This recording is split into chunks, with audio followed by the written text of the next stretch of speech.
এই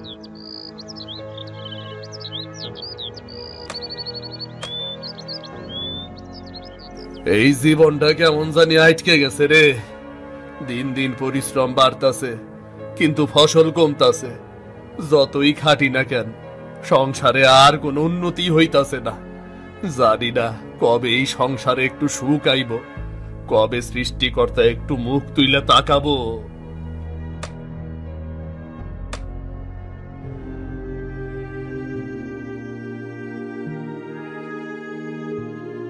মা, স্কুলে সবাই বলে তাদের বাবার নাকি দোকান আছে, আর কেউ বলে তাদের গরু বাছুর আছে। আমাদের আমাদের তো কিছু নেই মা। আমাদের নেই কেন মা? আরে পাগলি, আমাদের কাছে ভালো মনের মানুষ আছে, আছে নদী আর ভালোবাসা। টাকা পয়সা ধন সম্পত্তি জীবনের সবকিছু না রে মা, জীবনে সুখটাই আসল। কিন্তু মা, বাবা সারা দিন জমিতে খাটে, তাও তো আমাকে ঠিক মতো ভাতই ছুটে না মা। আমি বড় হইলে বাবারে সাহায্য করবো। তুই শুধু মন দিয়ে লেখাপড়া শেখ মা, ভালো মানুষ হ, বাকিটা তোর বাবাই সামলাবে।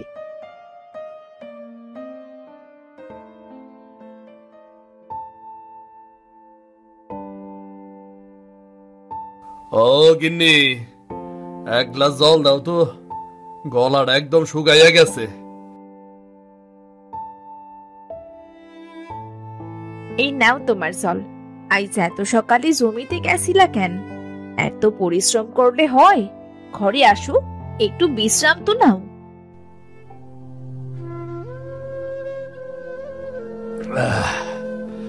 বিশ্রাম করলে তো জমিতে ফসল হইব না গো। কষ্টের এই জীবনটা কষ্ট কইরে পার হইব গো। জানি না কতদিন এইভাবে চলবো, জানি না। হগু, তুমি ভাঙ্গা পড়ো না, মনটারে শক্ত রাখো। আমার বিশ্বাস তোমার এই পরিশ্রমে একদিন ঠিক ফল দিব। বাবা, আমি বড় হইলে তোমারে সাহায্য করবো, তখন তুমি আর একা খাটবা না বাবা। পাগলি মাইয়া আমার, না রে মা, তুই আমার অনেক আদরের মাইয়া। তরে দিয়ে আমি মাঠে কাম করাইবার পারি না রে। তুই খালি বই ধরবি, হাল না। একদিন আমাকে সব হইব রে মা। তুই খালি আমার একটু সময় দে রে মা, একটুখানি সময় দে।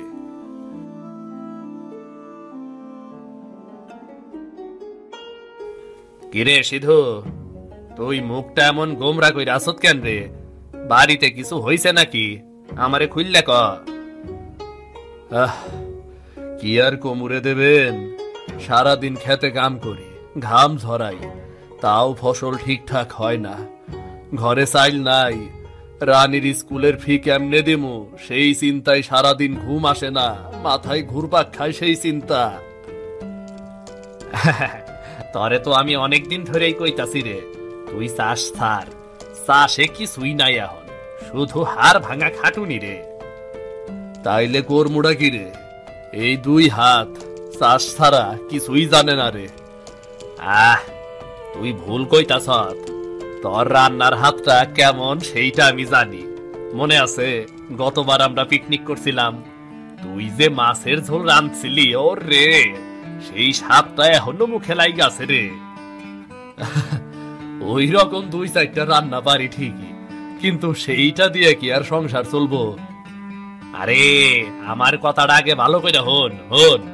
তুই তোর নদীর পারের ওই জমিটাই চাষ না কইরা একটা ছোট্ট হোটেল বানা, বাঁশ দিয়া ছনের ছাউনি দিয়া।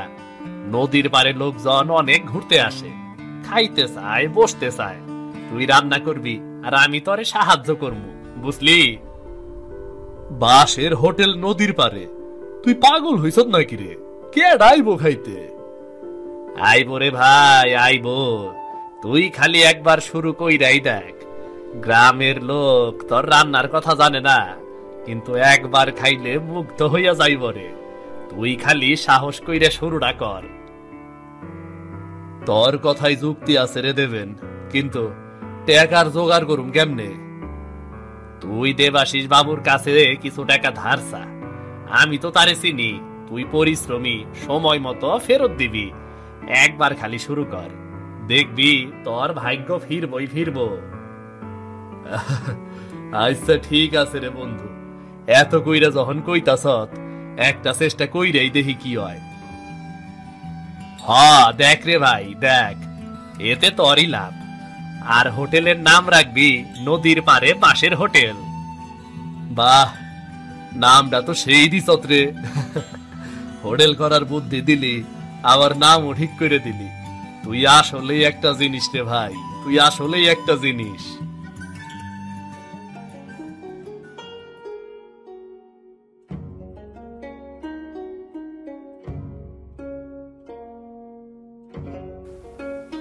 বাঁশের হোটেল নদীর পারে, বুদ্ধিটা কিন্তু মন্দ না।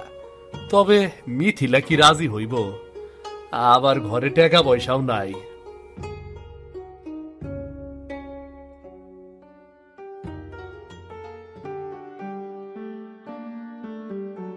হ্যাঁ গিন্নি, এদিকে আসো তো একবার, তোমার লগে কিছু কথা আছে।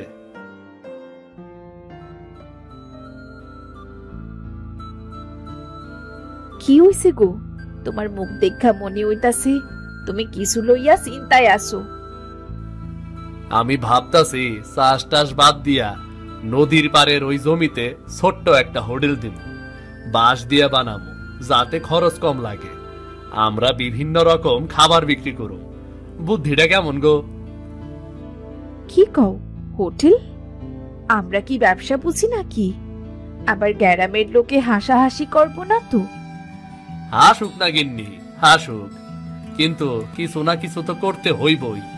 চাষে আজকাল কিছুই হইতাছে না। দেবেন কইছে আমার নাকি রান্নার হাত ভালো, একবার চেষ্টা করে দেখি না কি হয়। কিন্তু টাকা, ঘরে তো জমা টাকা বলতে কিছুই নাই। এই জন্যই ভাবতাছি দেবাশিস বাবুর কাছে যাই। উনি গ্রামের মোড়ল, সৎ মানুষ। সামান্য কিছু টাকা ধার চামু, আমি পরিশ্রম কইরা আবার ফেরত দেবো। আমার ভয় লাগতাছে গো। এইসব ব্যবসা বাণিজ্য আমাগো মতো গরিবের জন্য না। কিন্তু তুমি যখন চাইতাছো শুরু করো, দেখি কি হয়।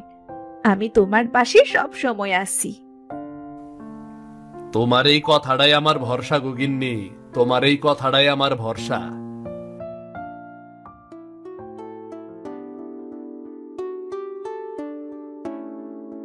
বলো কি সিধু, কি দরকার তোমার? মুখটা দেখি বেশ চিন্তিত। বাবু, একটা ছোট্ট ব্যবসা শুরু করবার ইচ্ছা হইছে। নদীর পারে বাঁশ দিয়ে হোটেল বানাবার চাই। কিছু টাকা ধার চাই আপনার কাছ থেকে। নদীর পারে বাঁশের হোটেল, এ তো নতুন বুদ্ধি, কিন্তু বুদ্ধিটা তো ভালো। কত টাকা লাগবে বলো? জানি না বাবু, বেশি লাগবো না। এমন টাকা দেন যেটা দিয়ে হালকা ছাউনি তুলতে পারি, একটু হাড়ি পাতিল কিনতে পারি আর কি। তুমি পরিশ্রমী মানুষ, তোমায় আমি বিশ্বাস করি। এই নাও, এই কিছু টাকা রাখো। তবে সব সময় মনে রাখবে, সৎ পথে থাকলে তুমি উন্নতি করতে পারবে, আর সৃষ্টিকর্তাও খুশি হবেন, বুঝলে? হ্যাঁ বাবু, আপনার উপদেশ সব আমার মনে থাকবো। আশা করি আপনার আশীর্বাদে কাজটা ভালোই হইব।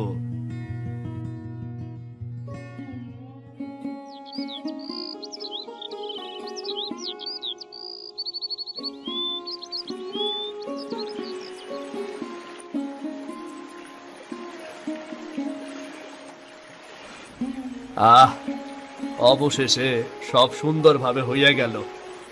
আহ, কেমন দাঁড়াইছে বলো তুমি থিলা? আমার কাছে তো দেখতে দারুণ লাগতাছে। কেউ কি ভাবছিল আমরা নদীর পাড়ে এমন একটা হোটেল তুলমু? বাবা, আমি হোটেলের নামের বোর্ডে ফুল আঁকবো, পারবো তো? অবশ্যই পারবি রে মা, তোর হাতেই তো আমাগর হোটেলটা সুন্দর হইব রে মা।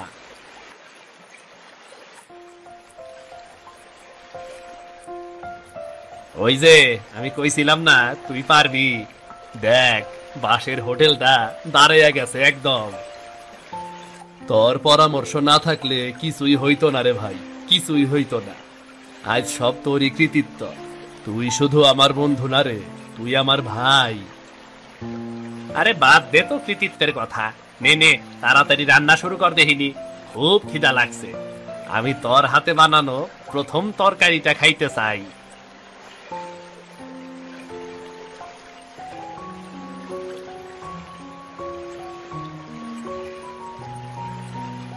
ধোয়াই চোখ জ্বলতাছে, কিন্তু মনটা কেমন জানি আনন্দে ভরপুর। আজ মনে হইতাছে আমরা নতুন জীবন শুরু করতাছি।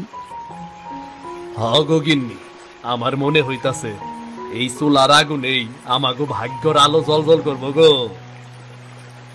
এই যে সবাই আসো আসো, নদীর পাড়ে নতুন হোটেল খুলছে, সিধুর হাতের রান্না, একবার খাইলে তোমরা মুগ্ধ হইয়া যাইবা।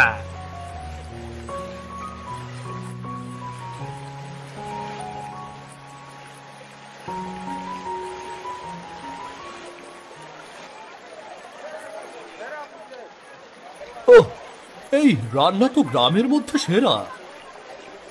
মাছের ঝোলটা এমন স্বাদের কিভাবে করলি রে সিধু? আমার মায়ের শেখানো হাতে ভাই, সবার ভালো লাগলেই আমি খুশি। দেখলি, কইছিলাম না তুই পারবি। দেখিস এখন তোর হোটেলের নাম আশেপাশের সব গ্রামে ছড়াইয়ে পড়বো, দেখিস।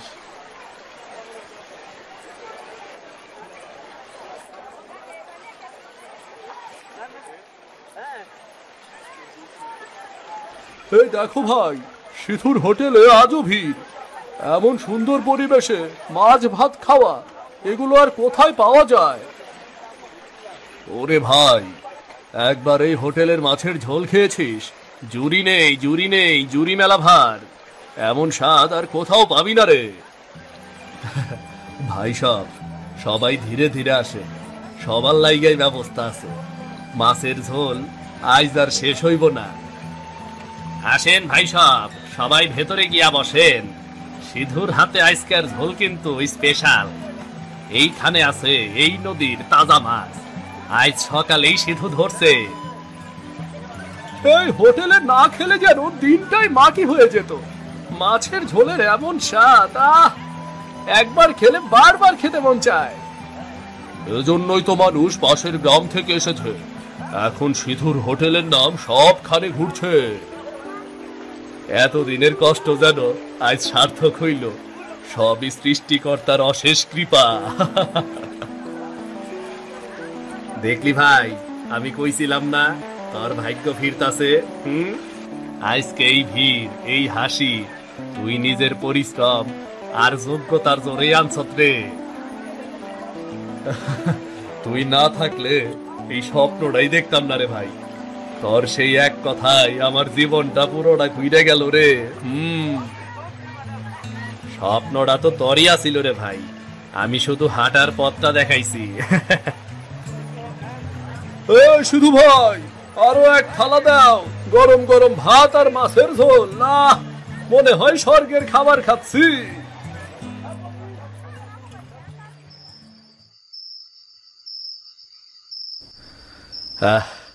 আজ অনেক মানুষ খাইল, সবাই খুশি।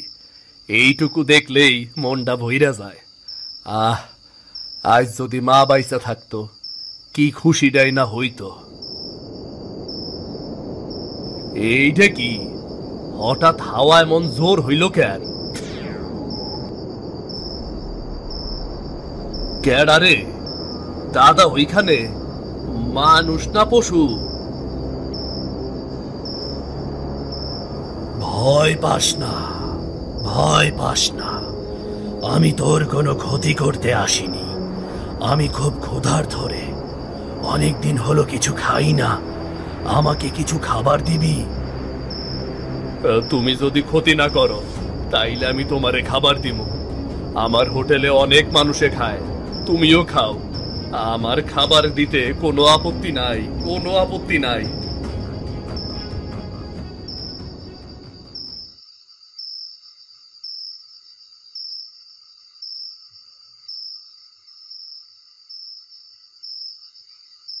এই নাও খাও। এই নদীর মাছ নিজের হাতে ধরছি, আবার নিজের হাতেই রান্না করছি। আহ, অতুলনীয় স্বাদ। এমন স্বাদ কোনো রাজপ্রাসাদেও পাইনি আমি। তুই মানুষ হয়েও আমাদের মতো রাধিস কিভাবে? এই রান্না আমি আমার মার থেকে শিখছিলাম। আমি তো শুধু ক্ষুধার্ত মানুষদের খাওয়াই, এইটুকুই জানি। তোর এই বিনম্র মনই তোর আসল শক্তি। আমি প্রতিশ্রুতি দিচ্ছি, আমি তোর কোনো ক্ষতি হতে দেব না, কখনো না। তোর হোটেল, তোর পরিবার সব আমার আশীর্বাদে সব সময় সুরক্ষিত থাকবে। আরে, আমি স্বপ্ন দেখলাম না তো? কিন্তু হাড়িটা তো খালি। তার মানে দৈত্য সত্যি আইছিল।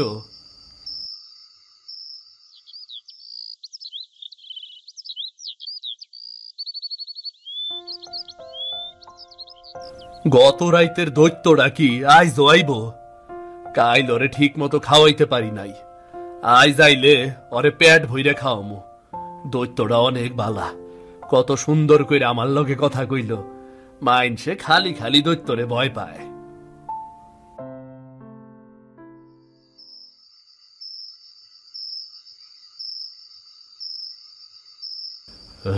তুমি এত বড় মানুষ তো না, তাও আবার আমার খাবার খাইলা। ভয় লাগতাছে ঠিকই, কিন্তু তোমারে খাওয়াইতে পাইরা মনটা কেমন জানি শান্ত হইয়া গেল। ভয় পাস না সিধু, আমি দৈত্য ঠিকই, কিন্তু তোর মতো ভালো মানুষকে ক্ষতি করব না। তুই যে আমাকে ভয়ে তাড়িয়ে দিসনি, বরং খাবার দিচ্ছিস, এতেই তো তুই আমার বন্ধু হয়ে গেছিস রে। বন্ধু? আমি তোমার মতো দৈত্যের বন্ধু? এ কেমন কথা? আমি তো গরিব মানুষ, তোমার সঙ্গে বন্ধুত্ব করবো কেমনে? বন্ধুত্বে বড় ছোট নেই, জাতপাত নেই। তুই মন থেকে ভালো, এটাই সবচেয়ে বড় কথা। আমি বহু যুগ ধরে ঘুরি, জীবনে বহু মানুষ দেখেছি, কিন্তু তোর মতো কাউকে পাইনি আমি।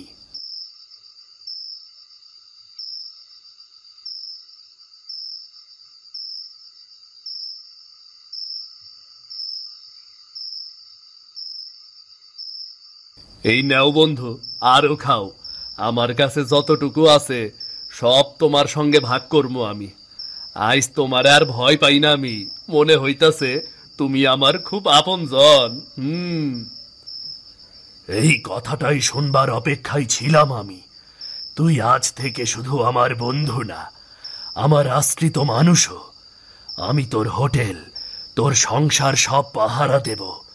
কেউ তোর ক্ষতি করতে চাইলে আগে আমার সাথে লড়তে হবে। তুমি তো মানুষ না, তুমি যেন সৃষ্টিকর্তার পাঠানো কোনো দূত। আমার জীবনে এই কষ্টের সময় তুমি আসো বইলাই একটু শান্তিতে থাকতে পারতাছি। ভালো মানুষের পাশে সব সময় একটা আলাদা শক্তি থাকে, কিন্তু মানুষ তা দেখতে পায় না। আজ তুই সেই শক্তির স্পর্শ পেয়েছিস। আচ্ছা, তুমি কোথায় থাকো? আবার আসবা তো? যখন তুই ডাক দিবি আমি তখনই আসব। তোর ডাক আমার কানে পৌঁছালেই আমি হাজির হব। ভয় পাস না, কখনো না। ভালো থাকিস বন্ধু, নিশ্চয় আবার দেখা হইব। ভালো থাকিস।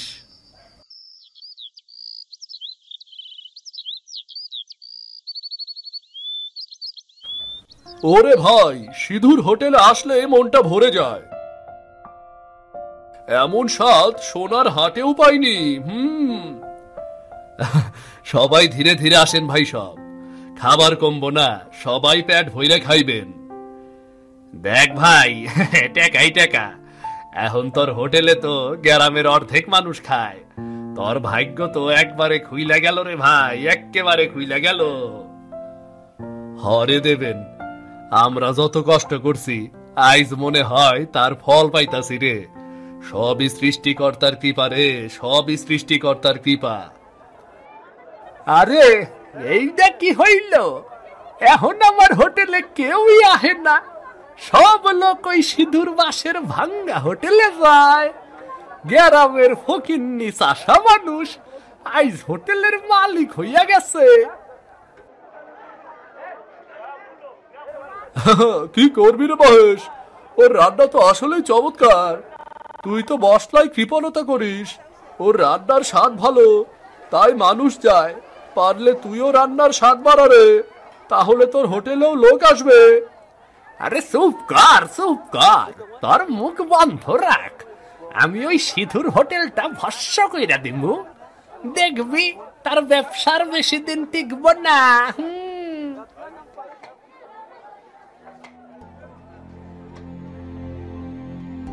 একটা কথা শুনলাম রে সিধু, পাশের গ্রামের হোটেল মালিক মহেশ নাকি তোর ওপর রাইগা গেছে। লোকজন কইতাছে সে নাকি কিছু একটা ক্ষতি করার চিন্তা করতাছে।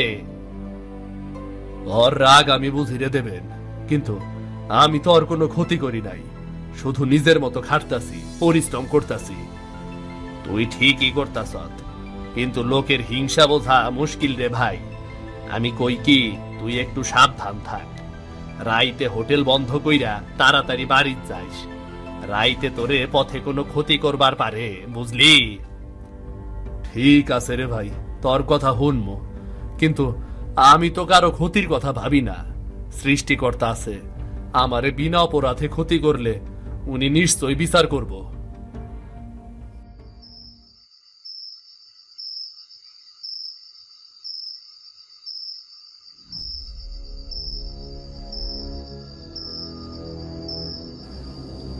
আজ তোর হোটেলের শেষ দিন রে সিধু, তোর ভাগ্যের সূর্য আইস আমি ডুবাইয়া দিমু। এই হোটেলটা জ্বালাইয়া ছাই হইলেই তুই বুঝবি কার সঙ্গে তুই লড়তাস।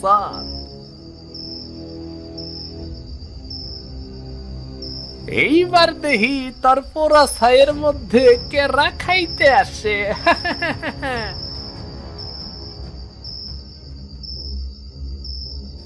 এ কি রে, বাতাস এত জোরে বাতাস হইতাছে কেন? কেডাই আছে ওইখানে? থাম শয়তান মানুষ, তুই এই ভালো মানুষের হোটেলে আগুন ধরাবি? যার ঘাম, যার পরিশ্রমে এই জায়গা করা, তার সুখে তুই ঈর্ষা করিস? কে তুই রে? তুই এইখানে কি করস? আমি তো কিচ্ছু করি নাই, আমি তো খালি। চুপ কর শয়তান, তুই অন্যায় করেছিস, শাস্তি তোকে পেতেই হবে। সিধু ভালো মানুষ, তুই তার সর্বনাশ করতে চাস, তাই আজ থেকে তুই মানুষ না, যুগ যুগ ধরে লোভের প্রতীক হয়ে থাকবি। না না না, আমারে সাইরা দাও, আমি ওরে কিছু করুম না, সাইরা দাও আমারে। এখন থেকে এই মূর্তি সিধুর হোটেল পাহারা দেবে, কেউ আর মন্দ চিন্তা নিয়ে কাছে আসতে পারবে না। তুই চিন্তা করিস না সিধু, তোর বন্ধু তোর পাশে আছে।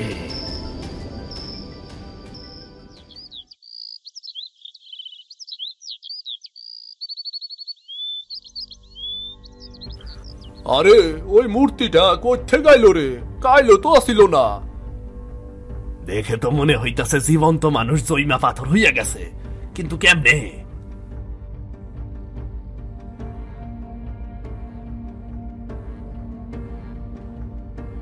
এইটা কি? এই মূর্তিটা কেরা রাখলো এখানে? কাল রাইতে তো কিছুই দেখি নাই আমি। বাবা, দেখা তো মনে হইতাছে এই মানুষটা যেন ভয় পাইয়া জন্মা গেছে। কি হইছে এই মানুষটার সাথে? হায় সৃষ্টিকর্তা, রক্ষা করো, এমন মূর্তি তো আমি জীবনেও দেখি নাই। না না না না, তোমরা কেউ ভয় পাইও না। আমার মনে হয় এই মূর্তি আমাগো লাইগা আশীর্বাদ হইয়া আইছে।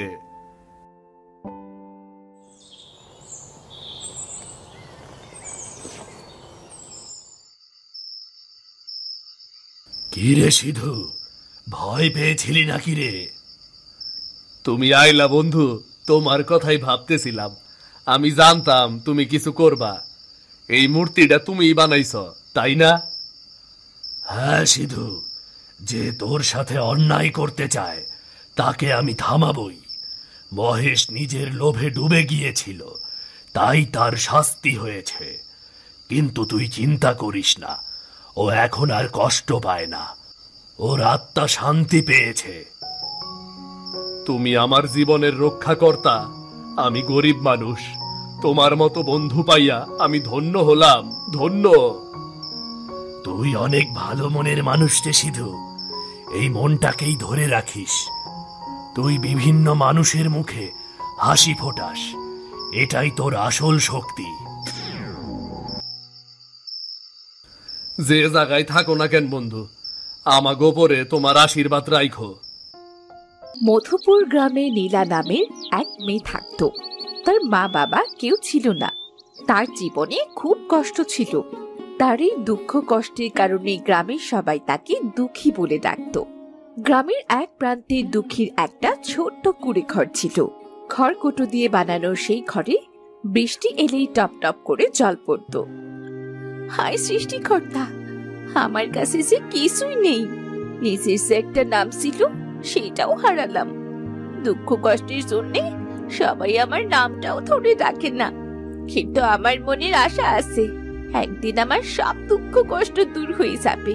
এই আশা তো আর কেউ কেড়ে নিতে পারবে না।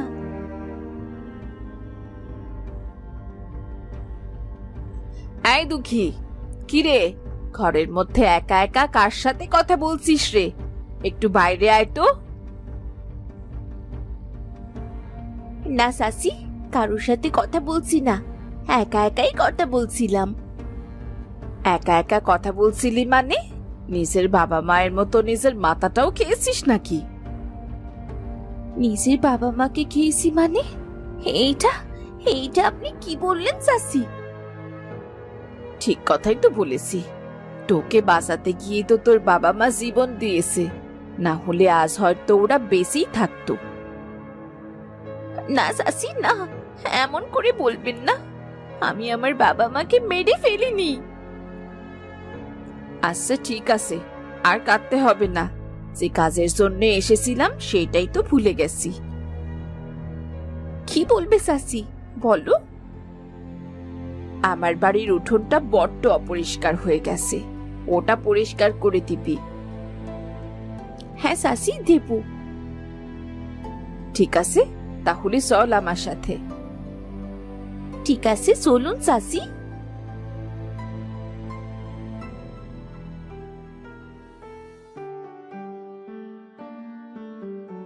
এই নে ঝাঁটা, পুরো উঠোনটা পরিষ্কার কর। ভালোভাবে করবি কিন্তু। আচ্ছা ঠিক আছে, আমি এক্ষুনি সুন্দর করে উঠোনটা পরিষ্কার করে দিচ্ছি।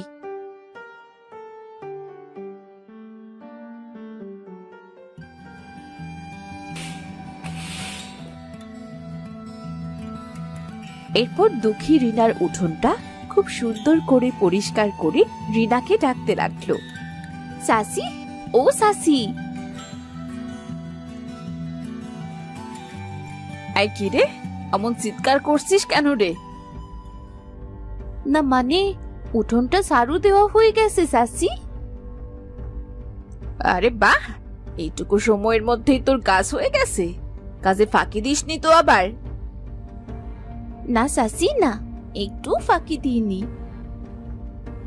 আচ্ছা তুই দাঁড়া, আমি তোর জন্য খাবার আনছি। যাক, সাসি খাবার দিলে আজ একটু পেট ভরে খেতে পারবো। কতদিন পেট ভরে কিছুই খাইনি।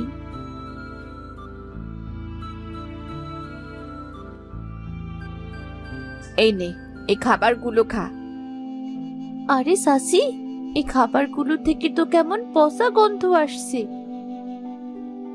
গন্ধ আসছে তো কি হয়েছে? তুই তো গরিব মানুষ, এইসব খাবার তো তোরাই খাস। তোর জন্য এই খাবারই ঠিক। সাসি, একটু ভালো খাবার দিন না, কাজ করে অনেক খিদে পেয়েছে। ভালো খাবার দেব মানে? যেটা দিয়েছি ওটাই খা, না হলে যা এখান থেকে। তোর জন্য এর থেকে ভালো খাবার আমার বাড়িতে নেই। সাসি, এত কষ্ট করে আপনার সারা উঠোন পরিষ্কার করে দিলাম, তার বদলে একটু ভালো খাবার তো দিতেন। ইস, ভালো খাবার? ভালো খাবার কেন রে? তোকে যে পচা খাবারটুকু দিয়েছি, এটাই তোর সাত কপালের ভাগ্যি। খেলে খা, না খেলে দূর হয় এখান থেকে। এই বড় লোকেরা খুব খারাপ হয়, আমার দিয়ে কাজ করিয়ে কাজের পারিশ্রমিকটাও দিতে চায় না। কে রে দুঃখী, তোর মনটা এত খারাপ কেন রে? স্যার নামই দুঃখী, তার জীবনে দুঃখ ছাড়া আর কি থাকবে গো বুড়িমা? অমন করে বলিস না রে মা, তা কি হয়েছে তোর?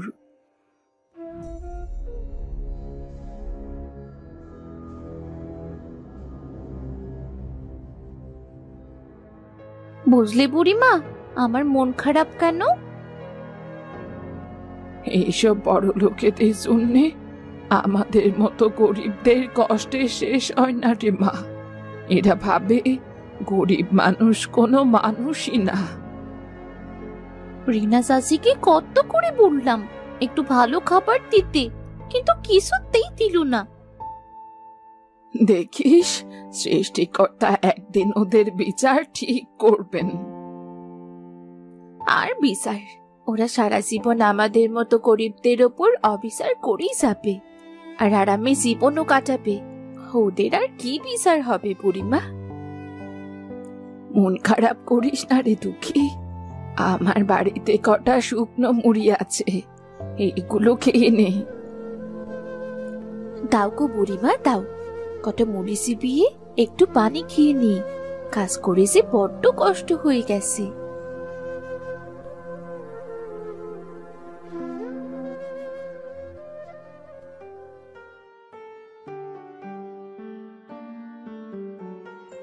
নে রে মা, নে, খেয়ে নে। ভালোভাবে পেট না ভরলেও সামান্য খিদেও তো নিবারণ হবে। হ্যাঁ, তা অবশ্যই ঠিক। আচ্ছা গো বুড়িমা, আমি তাহলে আসি আজ। ঠিক আছে রে বাছা।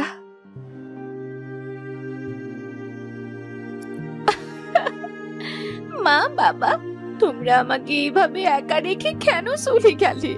এত কষ্ট যে আমার সহ্য হচ্ছে না। তোমরা আমাকে তোমাদের কাছে নিয়ে যাও, আমি আর বাঁচতে চাই না। দুঃখী তার মনের দুঃখে উঠোনে বসে কাঁদছিল, আর দুঃখী চোখের জল মাটিতে গড়িয়ে পড়ছিল। কিছু সময় পর সে ঘরে চলে গেল। দুঃখীর চোখের পানি যেখানে গড়িয়ে পড়ল, সেখানে একটা ছোট্ট সবুজ অঙ্কুর বের হলো। আরে, আমার উঠোনে এই চারা গাছ! এই চারা গাছ কোথা থেকে আসলো? আমি তো আমার উঠোনে বীজ ফেলিনি। তবে চারা গাছটা কে লাগিয়ে গেল এখানে? সেইখান থেকেই আসুক না কেন। গাছ, আমি তোর অনেক যত্ন নেব।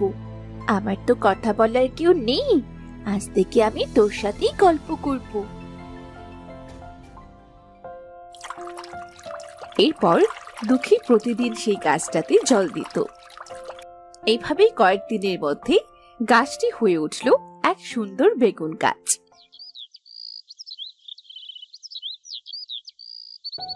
এক সকালে গাছে ঝুলতে শুরু করলো চকচকে বেগুন। আরে আরে, এ আমার ছোট্ট একটা গাছ কত বড় হয়ে গেছে! কি সুন্দর একটা বেগুন গাছে হয়েছে, আবার গাছে কতগুলো বেগুনও ঝুলছে। আজ আমার খুব খুশি লাগছে। আরে আরে, এ আমি কি দেখছি? কি সুন্দর করে হাসছে! এমন করে হাসতে তো ওকে কোনোদিন দেখিনি। যাই, ওর বাড়ি গিয়ে দেখি ওর খুশির কি কারণ।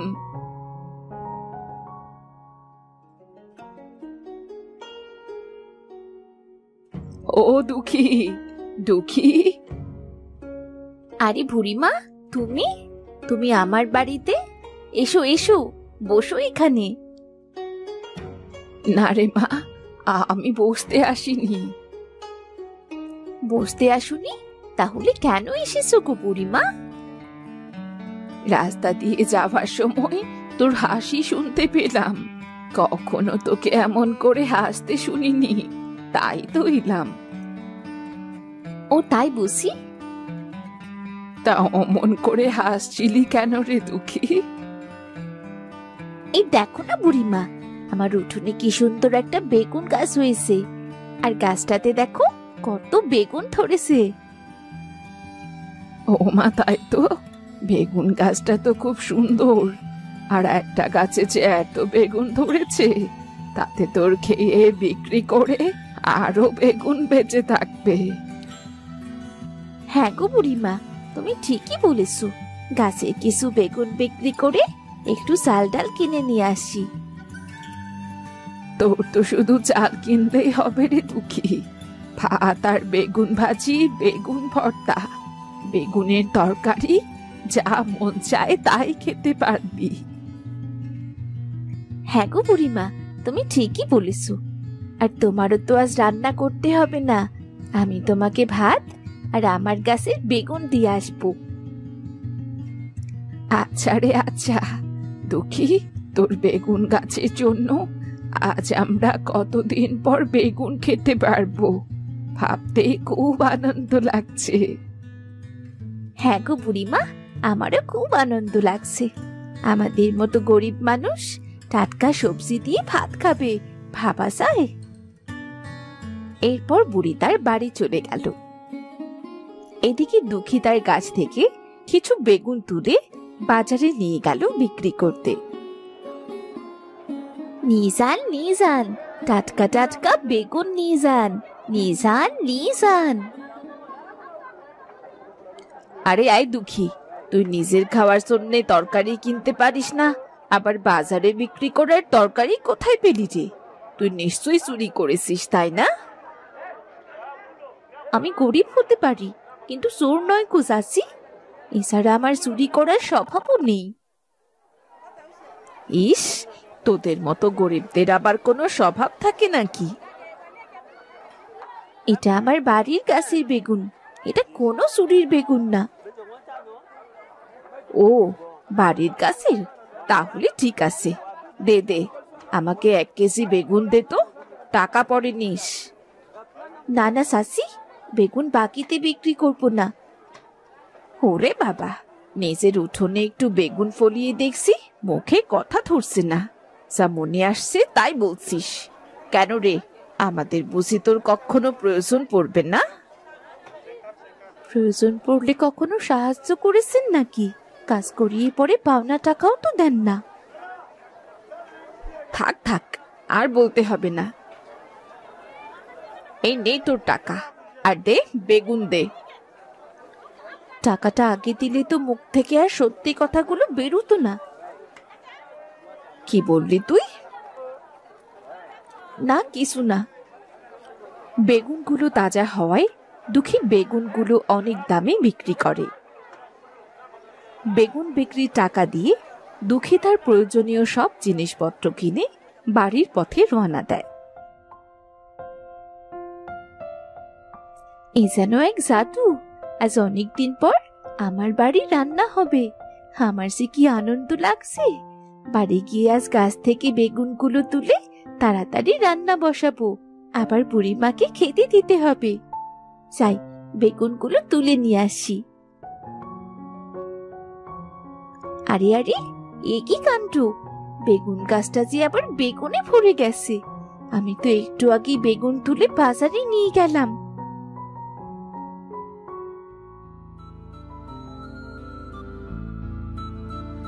দুঃখী রে, আবার কার সাথে কথা বলছিস? তোর দেরি দেখে আমি তোর বাড়ি খেতে চলে এলাম। বুড়িমা, আমি তো এখনো রান্নাই বসাইনি, হাট থেকে একটু আগেই ফিরলাম গো বুড়িমা। ও মা দুঃখী, তুই এখনো বেগুন তুলে বাজারে বিক্রি করতে নিয়ে যাসনি? এখন বাজারে যাবি কখন, আর চাল কিনে কখনই বা ফিরে রান্না করবি? আমার তো খিদে পেট চোচো করছে। আরে বুড়িমা, আমি বেগুন তুলে বাজারে বিক্রি করে সব প্রয়োজনীয় জিনিস কিনে এনেছি। কিন্তু তুই বেগুন কোথা থেকে তুললি? গাছে তো বেগুন ভরা দেখছি। বুড়িমা, আমি রান্নার জন্য কয়েকটা বেগুন রেখে বাকি বেগুনগুলো তুলে বাজারে বিক্রি করে এসে দেখি গাছটা আবার বেগুনে ভরে গেছে। মা গো মা, এ কি কাণ্ড! তুই সত্যি বলছিস দুঃখী? হ্যাঁ গো বুড়িমা, হ্যাঁ। দেখো, আমি বেগুন বিক্রির টাকা দিয়ে চাল, তেল, ঝাল, লবণ সব এনেছি। আবার এদিকে গাছে বেগুনেও ভর্তি হয়ে আছে। শোন দুঃখী, আমি বুঝতে পেরেছি এই বেগুন গাছটা একটা জাদুর গাছ। আমার তো মনে হচ্ছে এই গাছের বেগুন কোনো দিনও শেষ হবে না। এইটা সৃষ্টিকর্তা তোকে সাহায্য করবার জন্যই দিয়েছেন। তুমি ঠিকই বলেছো গো বুড়িমা, আমারও তাই মনে হয়। বুড়ি ও দুঃখীর সব কথা তাদের প্রতিবেশী রিনা দাঁড়িয়ে দাঁড়িয়ে সব শুনছিল। হো, তাহলে এই কথা! দুঃখী জাদুর বেগুন গাছ পেয়েছে, এজন্যই তো বাজারে আজ এত তেজ দেখাচ্ছিল। দাঁড়া, তোর তেজ আমি বার করছি। বুড়িমা, চলো আমরা রান্না করে খেয়ে নি, পরে কথা বলবো। ঠিক আছে, চল রে দুঃখী। ও বুড়িমা, বুড়িমা এসো গো, খাবার খেয়ে যাও। তোর রান্না শেষ হলো বুঝি? এসো, বসো এখানে। দে মা, দে। বাহ, কি স্বাদ! মনে হচ্ছে মাংস যেন এর স্বাদের কাছে হার মানবে। ঠিকই বলেছো বুড়িমা, এমন স্বাদের বেগুন আমি আগে কখনো খাইনি। দুঃখী রে, দেখেছিস তো, তোর আর জীবনে কোনো কষ্ট থাকবে না। এই বেগুন বিক্রি করেই তোর সব কষ্ট দূর হয়ে যাবে।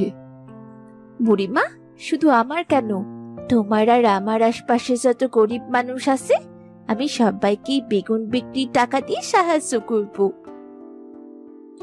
মা দুঃখী, তোর মনটা বড্ড ভালো রে। তাই তো তোর ভাগ্যে এমন আশ্চর্য গাছ জুটেছে। সৃষ্টিকর্তা মানুষের মন বুঝেই সম্পদ দেন। আচ্ছা রে মা, আমি তবে আসি রে। আচ্ছা ঠিক আছে, এসো তাহলে। দুঃখী প্রতিদিন তার বেগুন গাছ থেকে বেগুন তুলে বাজারে বিক্রি করে। কিছু টাকা সেই গ্রামের গরিব মানুষদের মাঝেও বিলিয়ে দেয়। ধীরে ধীরে মানুষও তাকে ভালোবাসতে শুরু করে। না, সবার মুখেই দুঃখী সুনাম শুনতে শুনতে আমার কান পচে গেল। আজ রাতে এর একটা বিহিত করতেই হবে।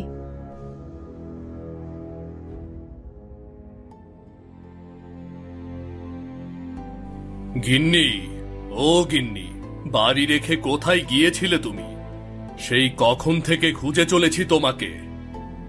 কোথাও না, ওই রাস্তায় দাঁড়িয়েছিলাম। নাও, আমাকে কটা খেতে দাও, আমি কাজে যাব। শোনো, একটা খবর এনেছি, যেটা পেলে তোমায় আর কাজ করতে হবে না। কাজ না করলে সংসার চলবে কি করে? আমার কথা শোনো আগে।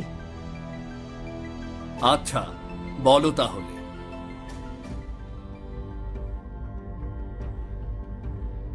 বলছো কি গিন্নি, জাদুর বেগুন গাছ? এই গাছ আমার হলে আমি বাজারে বেচে সোনা রোজগার করব গো। আমার কষ্ট করে কাজ করতে হবে না। এই সব জাদুর গাছ গরিব দুঃখীর হাতে থাকলে কোনো লাভ নেই।